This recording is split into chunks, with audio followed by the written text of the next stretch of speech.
Isabella, the parrot right there, wanted to set in on tonight's episode. You know, we probably ought to call it a Fireside Chat. Let's see, I got some fire. Okay.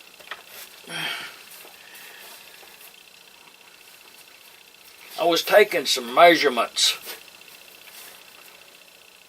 Hey, parrot.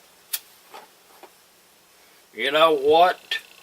When you see that flame over here on Shop Dog Sam's YouTube channel, it either means one of two things. It's either a Fireside Chat or it's a real good rock and roll song. You know. Just saying. So,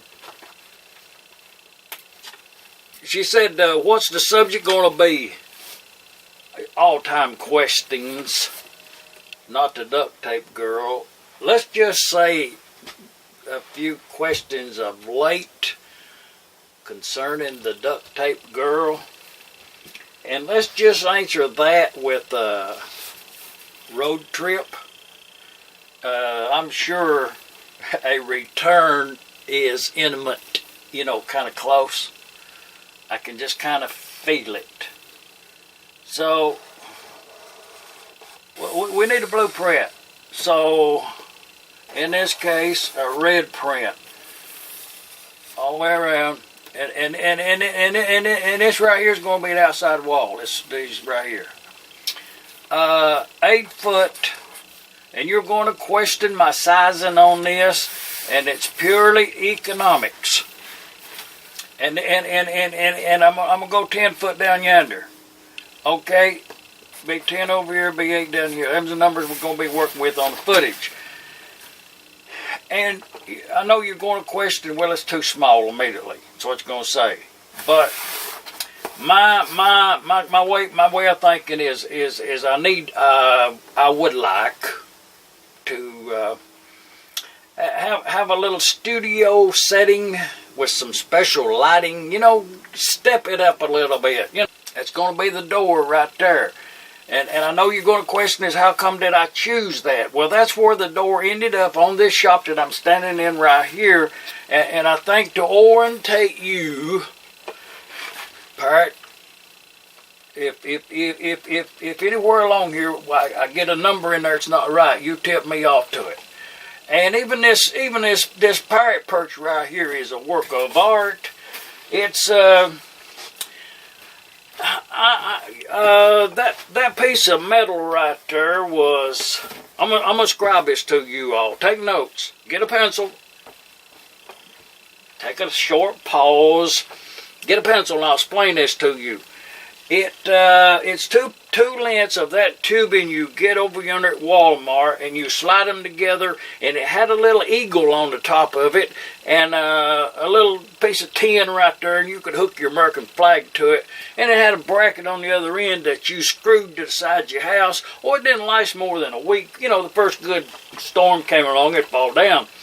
So anyways, I found it in the street or somewhere, towed it home, and I done something with that little eagle, and this was laying about, and it was repaired. I had nothing to do with it, I don't think. Duct tape halfway down, and duct tape on this right here.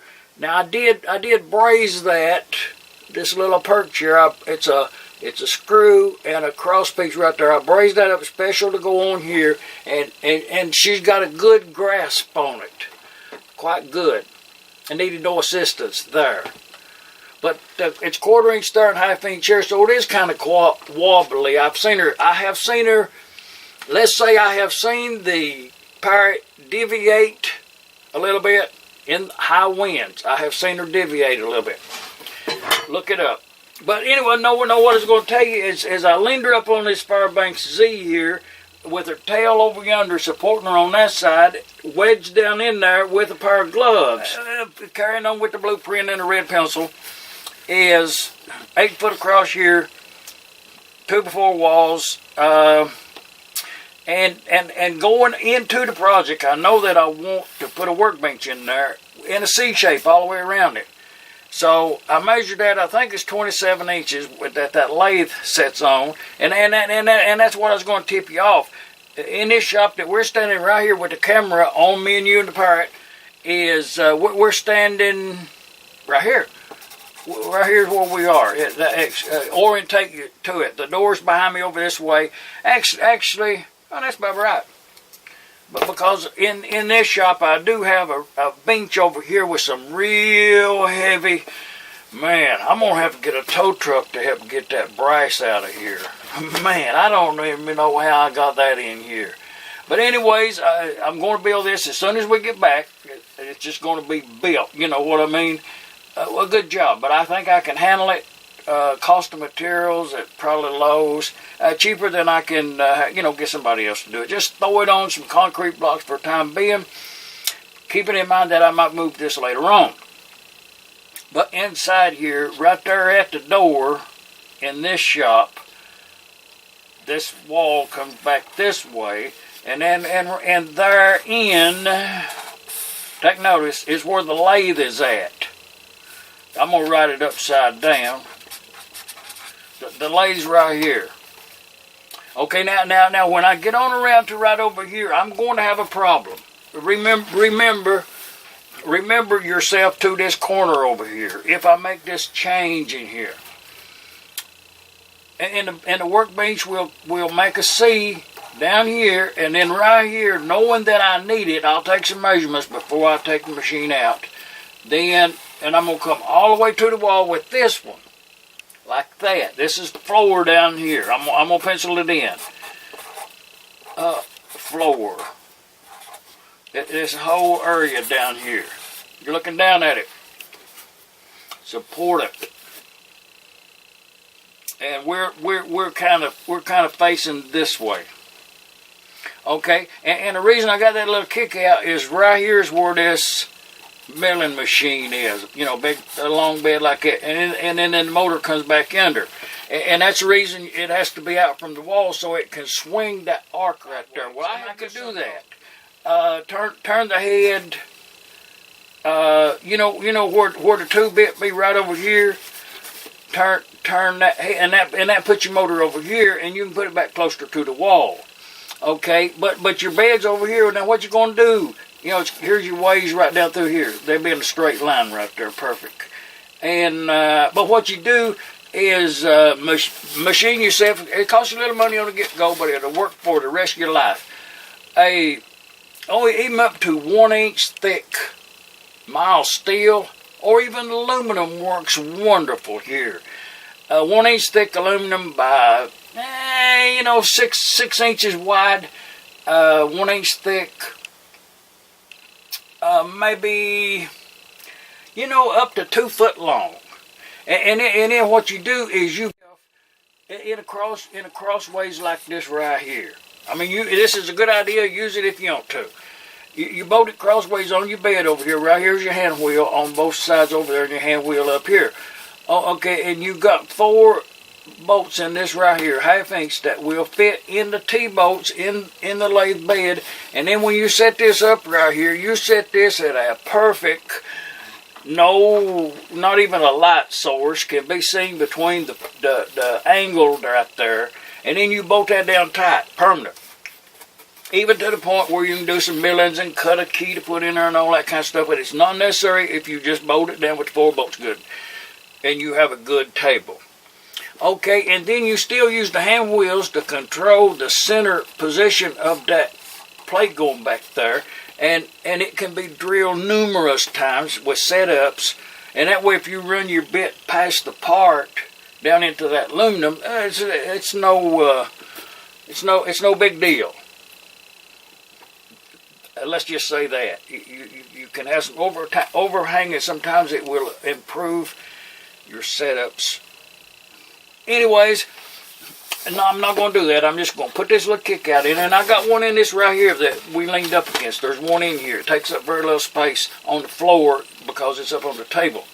Okay, in this shop here, Right here, I have that valve surfacing machine. That thing is heavy, Lord.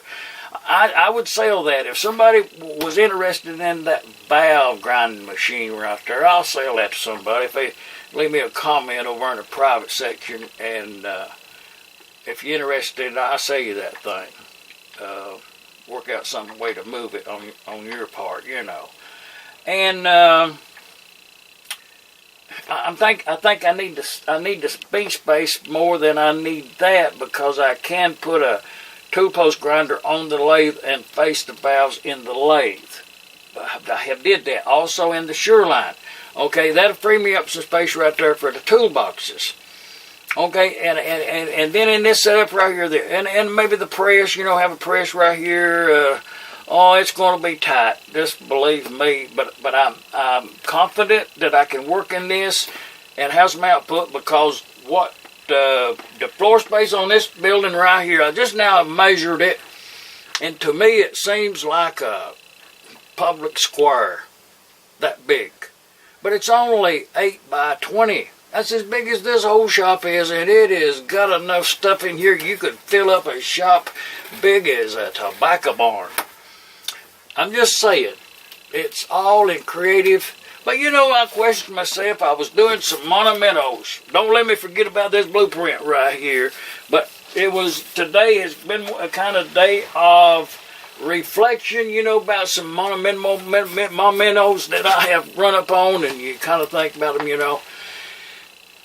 But, well, as I was doing something a while ago, just right here, you know, in eyesight that me and the parrot can see, it's like over there lined up, right over there is, and there's some more at different places, Eagle oil cans, pump oil cans. I mean, there's a multitude, a variety of the spout designs. I don't collect them, I just got them.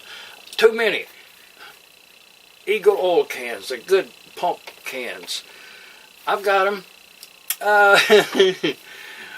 Hard drives. You know, I've got a box over yonder now. I've accumulated 4 there, and there's 4, that's 8 hard drives out of computers. You know, why did I've took a dozen of them apart to eat. There's stuff in there you can use, don't get me wrong, but, you know, oh, man, you know, whew. I mean, I have 1, 2, 3, 4, 5, 6 kerosene lanterns, and there's another 7. I got 7 kerosene lanterns. But I did make a trip there a little bit ago into the house, and you know, I probably ought to carry a flashlight with me 24 hours a day, because I have been called out numerous times of late in the dead of night with not a light of any kind. Just like a while ago, it was dark out here, deathly dark, but I made it. But I think I'm going to tote me a light, small pin light of something. I mean, now you're going to say, how come I didn't use my phone? Well, I didn't want to tote the phone with me on the project that I was on. So, okay, I got this free space here. Now, the way I had envisioned it was maybe 2 boxes right here, as I got them now, and that's a comfortable place for me to work. Okay, that might leave up this corner right here for assembly of a Maytag engine or something. You know, focus right in on that with a permanent camera mount and all. You know, some lighting that will work in this area right in here. I was trying to save that. Okay, and then I was thinking about bringing the Shoreline lathe down off of, and it works really good with that little lathe. I have it 1 shelf up off of the Workbench. And, you know, thinking right now real quick, I probably ought to do that again. On the bench that I got now, this is the working table, and then I have a bench looking at it sideways that goes, you know, hundreds of them all along the walls with cubby holes in them. So, but anyways, I had planned to use the Shoreline lathe right here in this area. Okay, I'll put the motor over here and the hand wheel over here, but I'll be against this wall over here. Even if I build shelves right down through here, I'll be working with the wall to my left. Okay, I am more comfortable to work with the wall to my right. and have my left side open. And I think that's really going to make a difference. So I think I probably ought to move that shoreline over here somewhere. Because there's a multitude of, even a bench grinder could go here. In its own little cubby hole maybe. Yeah, okay. So I think that we're going to work with this right here for the time. So we'll see how we get along with this. I may even put a window in this one here.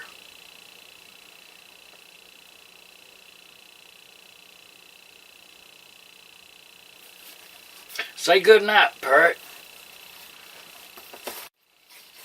Parrot ain't said nothing.